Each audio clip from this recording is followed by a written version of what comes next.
നിയമപരമായിട്ട് ഒരു നടപടി എടുക്കാൻ സാധിക്കില്ല.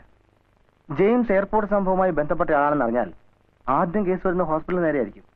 ക്രിമിനൽ കേസിൽ പെട്ട ആളെ അഡ്മിറ്റ് ചെയ്തതിന്. ഹോസ്പിറ്റൽ നമ്മുടേതാണെന്ന് കൂടി തെളിഞ്ഞാൽ ജെയിംസിന്റെ മരണം ഉൾപ്പെടെ എല്ലാ സംഭവത്തിന്റെയും ഉത്തരവാദിത്തങ്ങൾ നമ്മൾ ഏറ്റെടുക്കേണ്ടി വരും. ഇപ്പോ എങ്ങനെ റിയാക്ട് ചെയ്താലും അതെല്ലാം നമുക്കെതിരായിട്ടുള്ള തെളിവുകളായിട്ട് മാറും. I think it is better we forget that. No, പണം നഷ്ടപ്പെട്ടോട്ടെ, ഈ കാണുന്നതെല്ലാം പോയിക്കോട്ടെ, സാരമില്ല. പക്ഷേ എന്റെ കൂടെ നിൽക്കുന്നവർക്ക് എന്തെങ്കിലും സംഭവിച്ചാൽ ടെൽ മീ, ആരാണ് ജെയിംസിനെ കൊന്നത്?